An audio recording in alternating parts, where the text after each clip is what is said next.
This AMD's RX6400. We're going to tell you why this might actually be a good idea.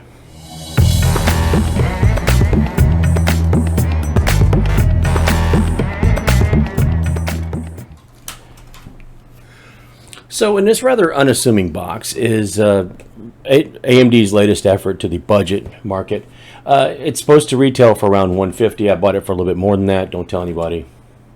There are a couple of different board partners that make these, XFX, Sapphire, and a few others. That the 6400, being the budget-minded board, does cut down on some of the stuff that the 6500 offers. The RX6500, as you might realize several videos back, I actually was not in favor of what they did, AMD did with that card, because they took out a bunch of functionality like hardware encoding and things like that, so you can't. It makes it harder to stream or record your own videos using the hardware that's on the video card, because there's not any, or the software that's on a video card, or basically that's hard coded into the card. That card doesn't have that functionality, so you have to use something like a video capture card. You can't use the encoder that's actually on the GPU like you can with many other products. That is something that I really, even on a budget card, it's not something you probably want to skimp on. I would rather them skip other things. Now, I did see a video not too long ago that this actually has ray tracing. That's a scary thought because it also doesn't have video encoding. So why would I recommend this card? Very simply, because this is one of your options. It's a GT 1030. This is another option, RX560. If you notice, both of these are low profile, and so is this. Now you might be thinking, why is low profile a big deal? Why should that matter? Why should I care if it's a low profile? And the truth of the matter is, if you have a regular size video card, or if you are looking for a regular size video card, this is probably a skip. This is probably something that, I mean, you can get it if you want to, knowing what the limitations are, if you have a newer CPU, a newer setup. The newer Intel and the newer AMD CPUs will have PCI Generation 4.0, which this takes advantage of, along with the RX6500. They don't do so well with older generations of the PCI bus, so that this card really struggles in that respect. However, it is still going to be better than both of these cards when I put them in a small form factor like a Dell Optiplex. There's your use case. So what we're going to do is we're going to unbox this. We're going to show you a little bit of what's in it. I might have already done that. I don't know. But I'm going to go ahead and kind of do a little bit of an unboxing to show you guys what is in the box. We're going to do some testing. We're going to compare it to these other two cards to see how much better you can get and still not break the bank. You can still, that Optiplex I bought for $150. I put some more memory in it. I'm probably going to stick an SSD. It's about that time now that I've upgraded. I upgraded the memory and I'm looking at upgrading the video card. I probably ought to put an SSD in it instead of the hard drive. And let's see if we can spend a little bit of money and make this thing actually a pretty decent gaming PC. And we could probably manage to do it for under $350, $400. So, evidently, I've already got it out of the box and I already showed you guys that. But really simple card. It's about the same size as the other two cards. Really, really close to the same size. It has a DVI and an HDMI on the back of it. No external power, so you don't have to worry about that. Really, I mean, a fairly simple looking card. Not a bad design. Does have a fan on it to cool. I don't know how hot it's going to be. But the other two also have a fan. So I know how hot those two get. The 1030 seems to get much warmer than the 560 does, but we're going to check out the 6400, see what happens there. We're going to compare all three of them, throw a couple benchmarks up on the screen in just a minute, and let's see if me spending the 100 and a little is a good addition to that Dell Optiplex. So let's kind of review where we're sitting with this setup. This is a Dell Optiplex 3020 SFF. It's a small form factor. It means it's about half the width or half height, and I can only use low profile graphics cards in there. It does come with graphics on board. They're not enough to do more than just a couple of Office apps. They're not very strong at all. That Haswell CPU is going to be more than enough. It's 4-core, 4-thread. Yes, newer CPUs are 4-core, 8-thread and above, but this should still get the job done. I got 16 gig of DDR3 memory running at 1600. That was an addition, and along with the video card. We did upgrade that. It cost me about 45, 48 bucks, I believe it was, to upgrade that. Still, we're in this thing for less than $200, not counting whatever graphics card we use. So we can still come out of this in pretty good shape. The accessories and everything, there were accessories that came with it. I'm not using those. I'm using my own, but that's okay. And of course, I've already got a monitor. So the base setup we're talking about right now, as it stands, with that graphics card, with the DDR3 upgraded memory, with the computer itself, still less than $380. Okay, so we went ahead and ran some benchmarks. I was a little bit worried about temps because it's in such a small enclosed space and it's a single slot card with no extras. There's no big fans. There's nothing else going on with that.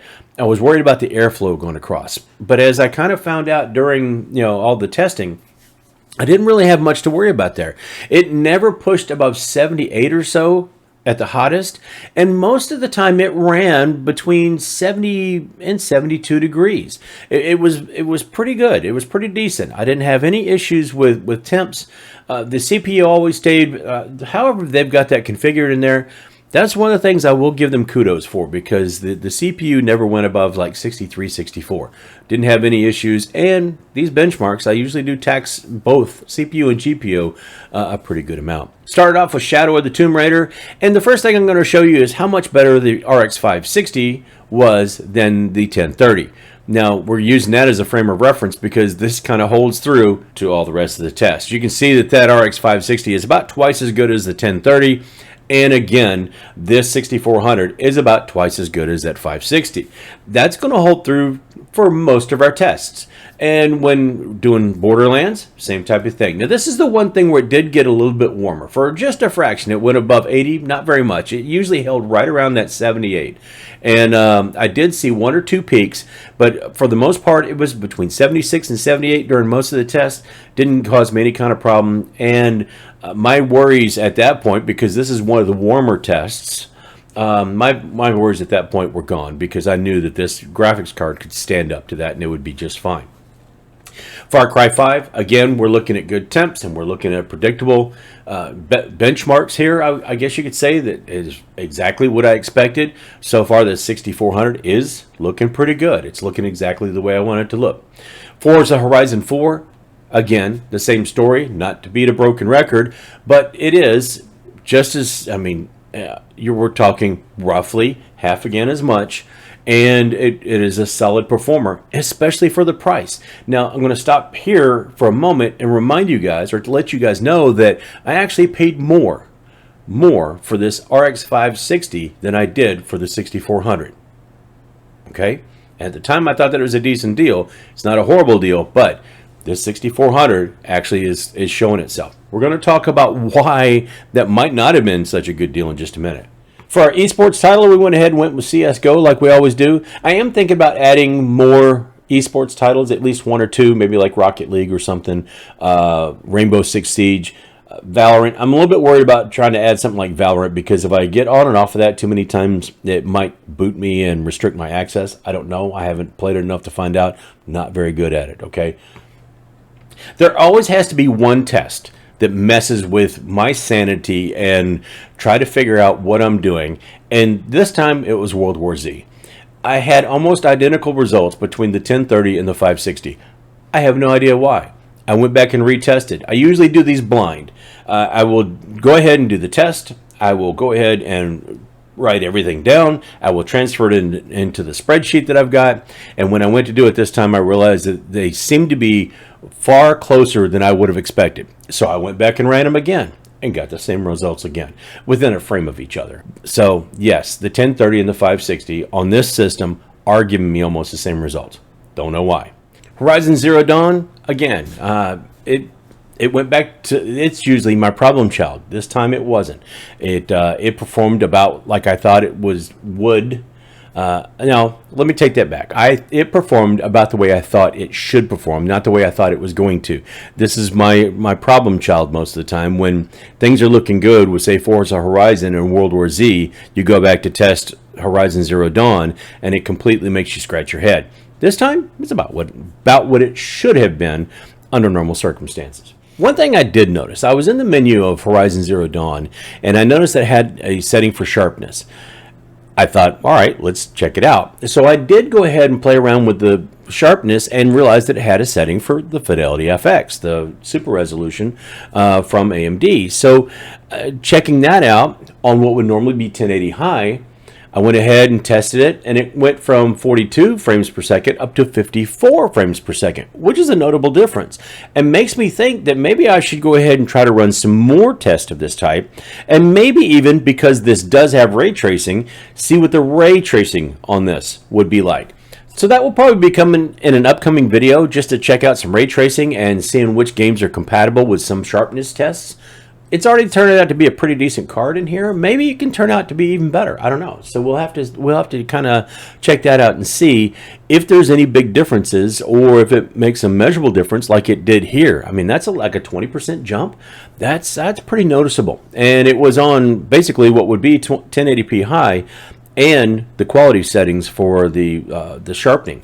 So we'll go ahead and test that later. We'll go back with some of these games, maybe even try it out in some games like Cyberpunk and all that. Or if I really want to try to punish myself, maybe we'll try Metro Exodus, the remastered edition, which requires ray tracing as part of the settings for default, and I think it's ultimate quality, I think already has ray tracing that you have to enable in it. So maybe we'll check that out and see what happens, and see if there's any kind of sharpening we can do that would offset that, or just how bad it's going to be. Now, I did mention that the RX560 as opposed to the RX6400, I paid more for the 560 than I did for this one. Why that might be good or bad. The 560 does have encoding on the card. So if I want to stream, or if I want to record what I'm doing while I'm using that card, I can. Now, is it going to take a hit because of the limited ability of that card? More than likely. Is it worth it for the 6400 to have ray tracing and dump the encoding instead? I don't know, but basically what you've done here is you've created pretty much created a gaming console, because it can't do any of the encoding or recording. You can't stream without some type of external card. You can't use OBS to capture the footage or capture whatever you're playing. So it does make things a little bit more difficult that way. However, we are finding out that it's a more than capable gaming computer now. I think I'm going to go ahead and swap in and put an SSD instead of the regular hard drive, and that way I'll load some games up on the SSD where I don't have to use a USB port, and see how it does there. See if that makes it any snappier with load times and everything else. But I have to say that for the amount that I've paid for it so far, this thing's turned out pretty good. This started as sort of almost like a joke, buying the cheapest PC I could find on Amazon. $150. I was very happy with what I got. It wasn't a gaming PC, it was an office PC. But with this card, with the memory upgrade, and probably with an SSD in there, we might make a gaming PC out of this yet. So stick around and find out. See if we're able to do it. If you're not already subscribed, please do. If you liked the video or found something interesting in it, go ahead and hit a thumbs up. If not, you can hit thumbs down, but I wouldn't mind you telling me why. I do have some updates as far as the house hunting thing is going. We'll discuss that later. I'm waiting for a phone call. Waiting for a confirmation phone call. How about that? Yeah, we'll leave it at that. We are going to explore this some more. We're going to explore some other stuff, and yeah, there's some packing to do. But anyway, that is all I have for this time. Do all those YouTube things for me. Don't forget to be good to each other. Just do something, say something kind to somebody else. It does, even a random stranger. It might be easier to do it to a random stranger than it is to do it to a family member or friend. Just be nice to somebody, okay? Until next time, folks, that is all I have. So I'll see you later.